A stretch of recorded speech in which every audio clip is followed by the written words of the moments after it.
നമസ്കാരം. എല്ലാവർക്കും എൻ്റെയും റെഡ് റോസസിൻ്റെയും കുടുംബത്തിൻ്റെയും ഓണാശംസകൾ. മധുരം നിറഞ്ഞതാകട്ടെ എല്ലാവരുടെയും ഓണം എന്ന് ഞാൻ ആശംസിക്കുന്നു. ഓണം എന്ന് പറഞ്ഞാൽ മലയാളികളുടെ ഒരു ദേശീയോത്സവമാണ്. ജാതിമതഭേദമന്യേ എല്ലാവരും ഒരേപോലെ ആഘോഷിക്കുന്നതാണല്ലോ ഓണം, അല്ലേ? പൂക്കളുടെയും പൂമ്പാറ്റകളുടെയും ഒരു വസന്തകാലം തന്നെയാണ് ഓണം.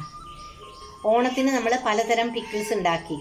അപ്പോൾ നമുക്ക് പുതിയൊരു തരം തീയൽ ഓണത്തിന് ഉണ്ടാക്കിയാലോ? പാവയ്ക്ക തീയൽ ഓണത്തിന് ഞാൻ നിങ്ങളുടെ മുമ്പിൽ പ്രസൻറ്റ് ചെയ്യാമെന്ന് വെച്ചു. എല്ലാവർക്കും ഇഷ്ടപ്പെടും. പാവയ്ക്കയുടെ ആ കയ്പും കുറച്ച് മധുരവും എരിവും പുളിയും എല്ലാം കലർന്നാണ് പാവയ്ക്ക തീയൽ. അപ്പോൾ നമുക്ക് പാവയ്ക്ക തീയൽ ഉണ്ടാക്കാൻ ഒട്ടും സമയം കളയാതെ അടുക്കളയിലേക്ക് പോകാം. നമുക്ക് ഓണത്തിനൊരു പാവയ്ക്ക തീയൽ ഉണ്ടാക്കാം. പാവയ്ക്ക ഒട്ടും തന്നെ കയ്പില്ലാതെ എങ്ങനെ തീയലുണ്ടാക്കണത് എന്നാണ് ഞാൻ നിങ്ങൾക്ക് കാണിച്ചു തരുന്നത്.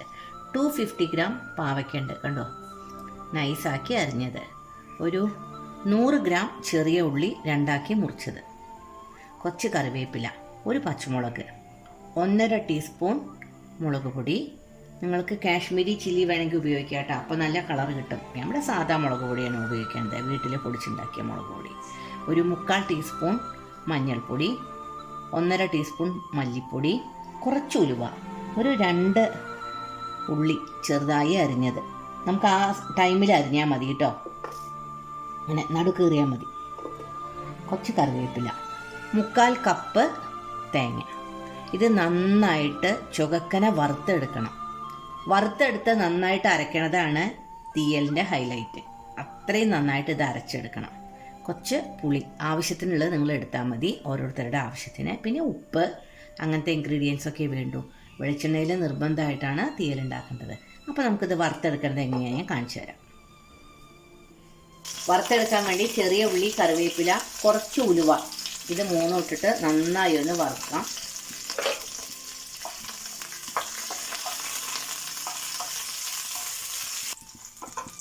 നമുക്ക് 1/4 കപ്പ് തേങ്ങ ഇട്ട് കൊടുക്കാം. തേങ്ങ നന്നായി ചോക്കണം കേട്ടോ. ഇതിലേക്ക് നമുക്ക് പൊടിക്കാത്ത മല്ലിയും മുളകും വേണമെങ്കിൽ ഇട്ട് കൊടുക്കാം വറുക്കാൻ. ഞാൻ ഇവിടെ മുളക് പൊടി മല്ലിപ്പൊടിയാണ് യൂസ് ചെയ്യണത്. പൊടിക്കാത്ത മുളകും മല്ലിയൊക്കെ ഇട്ട് കൊടുക്കുകയാണെങ്കിൽ അത് കുറച്ചും കൂടി ഓതന്റിക്കാവും. നിങ്ങൾക്ക് ഇഷ്ടം പോലെ ചെയ്തോളൂ. എന്താ കയ്യിലുള്ളത് വെച്ചാൽ അതിനനുസരിച്ച് ചെയ്യാം.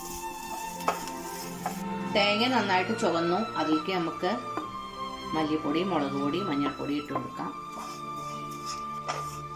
മുളക് പൊടിയും മഞ്ഞൾപ്പൊടിയും മല്ലിപ്പൊടിയും ഒന്ന് നന്നായിട്ട് ചൂടായി കഴിഞ്ഞാൽ നമുക്ക് ഇത് ഓഫ് ചെയ്തിട്ട് അരയ്ക്കാം. നല്ല പേസ്റ്റായിട്ട് അരയ്ക്കണം. ഇത് തണുത്തതിന് ശേഷം അരയ്ക്കാവൂ. ഞാൻ എല്ലാ റെസിപ്പി ഉണ്ടാക്കുമ്പോഴും പറയാറുണ്ട്, അല്ലെങ്കിൽ നമ്മുടെ മിക്സിക്ക് കേടാണ് കേട്ടോ. അപ്പോൾ ഇത് നന്നായിട്ട് ഫ്രൈ ആയി. ഇത് നമുക്ക് ഓഫ് ചെയ്യാം. തണുത്തതിന് ശേഷം ഞാൻ അരച്ചെടുത്ത് നിങ്ങളെ കാണിച്ചു തരാം. ഇങ്ങനെ പേസ്റ്റാക്കി അരയ്ക്കണം കേട്ടോ. കണ്ടോ മൂത്തപ്പോൾ ഇതിൻ്റെ കളറ് ഇതാണ് അരപ്പിൻ്റെ മൂപ്പ്. ഇനി നമുക്ക് ഉണ്ടാക്കാൻ നോക്കാം. പാനിൽ ഒരു 2 ടേബിൾ സ്പൂൺ വെളിച്ചെണ്ണ ഒഴിച്ചിട്ടുണ്ട്. അതിലേക്ക് നമുക്ക് കടുക് ഇട്ട് കൊടുക്കാം. ഉണക്കമുളക് ഇട്ട് കൊടുക്കാം. കടുക് പൊട്ടിക്കോളും ഉണക്കമുളക് ഇട്ടാൽ.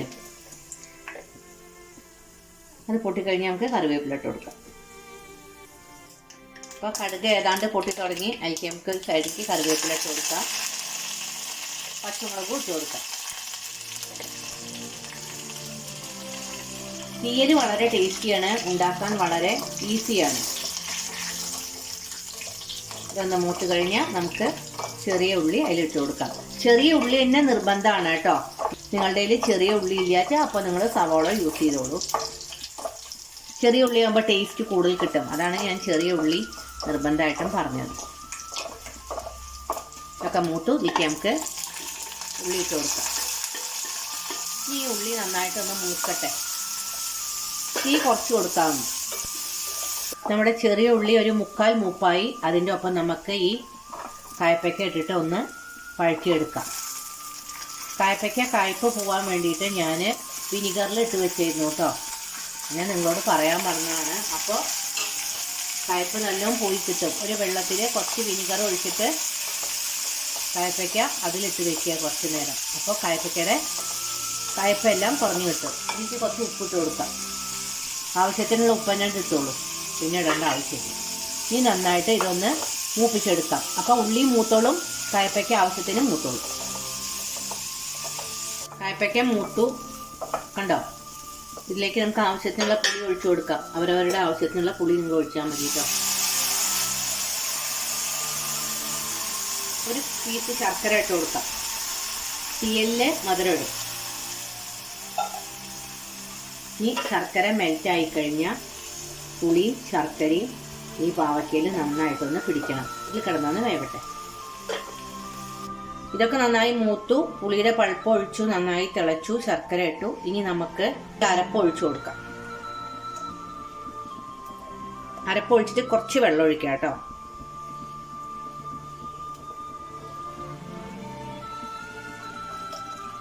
ഇനി ഇത് തിളച്ചാൽ നമുക്ക് ഇത് വാങ്ങിയെടുക്കാം. അപ്പോൾ നമ്മുടെ തീയൽ ഇവിടെ റെഡിയായി. നല്ല ടേസ്റ്റ് ഉണ്ട്, നല്ല മണമൊക്കെ ഉണ്ട്. ഇതിൽ കുറച്ച് കറിവേപ്പില ഇടാം. ആദ്യം നമ്മൾ വറുത്തിട്ട കാരണം ഇനി നമുക്ക് വറുത്തിടേണ്ട ആവശ്യമില്ല. ഇത് ഓഫ് ചെയ്യാൻ പോവാണ്. അപ്പോൾ ഇവിടെ തീയൽ റെഡിയായി. നമുക്കിതിൽ കറിവേപ്പില ഇട്ടു. ഇനി നമുക്കിതൊരു ബൗളിലേക്ക് മാറ്റാം.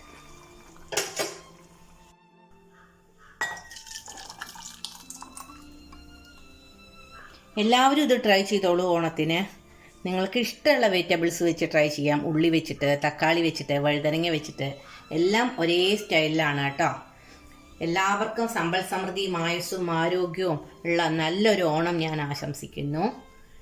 ഇനി നമുക്ക് പുതിയ വെറൈറ്റി വീഡിയോ ആയി കാണാം. So till next time, take care, bye. എൻ്റെ ഈ വീഡിയോ നിങ്ങൾക്ക് ഇഷ്ടപ്പെട്ടിട്ടുണ്ടാവുമെന്ന് വിചാരിക്കണം. ഇഷ്ടപ്പെടുകയാണെങ്കിൽ നിങ്ങൾ ലൈക്കും ഷെയർ ചെയ്ത് എന്നെ പ്രോത്സാഹിപ്പിക്കണം. ഒന്നുകൂടി എല്ലാവർക്കും എൻ്റെ വക ഓണാശംസകൾ.